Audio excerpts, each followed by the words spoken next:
Gold trusted gold buyers తాకట్టులో ఉన్న బంగారాన్ని విడిపించి ఈ రోజు ఉన్న మార్కెట్ ధరకే కొనబడును.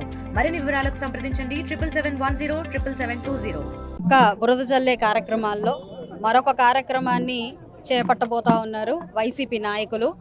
దాన్ని వెన్నుపోటు దినోత్సవంగా జూన్ 4ని వెన్నుపోటు దినోత్సవంగా ప్రకటించుకుని వారికి వాళ్లే ఈ యొక్క కార్యక్రమాన్ని చేపట్టాలి అని అనుకుంటున్నారు.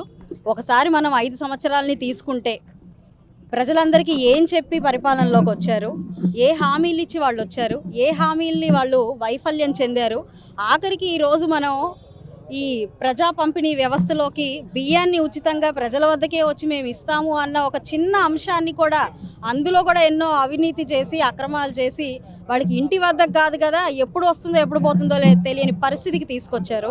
నవరత్నాల పేరుతో నవమోసాలు చేశారు. అదేవిధంగా రాష్ట్రాన్ని అన్ని వ్యవస్థల్ని కుదేలు చేయడం జరిగింది. అనేకమైన అప్పుల భారాన్ని రాష్ట్ర ప్రజల మీద మోపారు. కేవలం రోడ్లు వేసుకోవడానికే కొన్ని 100 కోట్లు ఖర్చు పెట్టే ఒక పరిస్థితికి తీసుకొచ్చారు. యువతని నిర్వీర్యం చేశారు.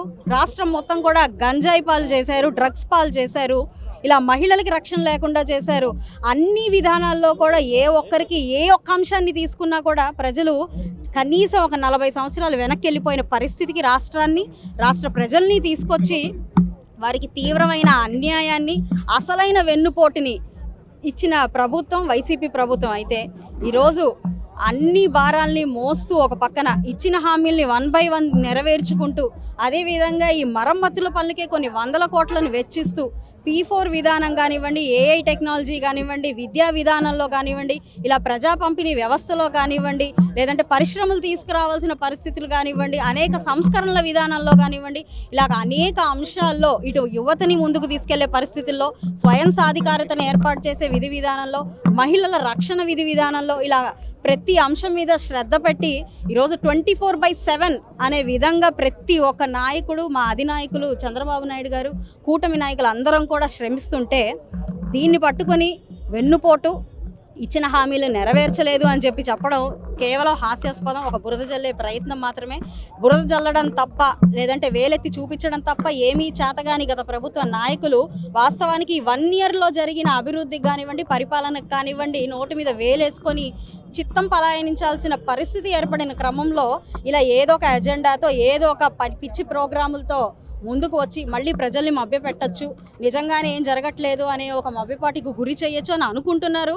మీరు గుర్తుపెట్టుకోవాల్సిన విషయం ఏంటంటే ఇవన్నీ 5 సంవత్సరాలు గమనించి ఎన్నో బాధలు పడి ఈ అక్రమాలన్నిటికీ బాధితులైన వాళ్ళు మీకు ఇచ్చిన నిర్ణయం 11 సీట్లు. ఇలాంటి పనులు ఇంకా చేస్తూ కేవలం ప్రభుత్వం మీద బురద జల్లే ప్రయత్నం మాత్రమే చేస్తూ మిమ్మల్ని నమ్మి గెలిపించిన ప్రజల్ని గాలికి వదిలేస్తే మాత్రం రానున్న రోజుల్లో ఈ 11 సీట్లు కూడా మీకు మిగలవు. ఖచ్చితంగా మీరు కనీసం పోటీ చేయడానికి కూడా అర్హత లేని ఒక విధి విధానంలోకి మీరు వెళ్ళిపోతారు అని చెప్పి నేను హెచ్చరించడం జరుగుతుంది. వెన్నుపోటు దినోత్సవం కాదు, వెన్నుపోటు పరిపాలన మీరు ప్రజలకు అందించిన దానికి కారణంగానే ఈరోజు మీరు 11 సీట్లకే మిగిలిపోయారు అని ఒకసారి గుర్తుంచుకొని ఇలాంటి కార్యక్రమాలకి మాటలకి స్వస్తి చెప్పాల్సిందిగా కోరుకుంటున్నాను. ఇండియా పాకిస్తాన్ ఉద్రిక్తతలపై లేటెస్ట్ అప్డేట్స్ కోసం డౌన్లోడ్ చేసుకోండి RTV లైవ్ యాప్.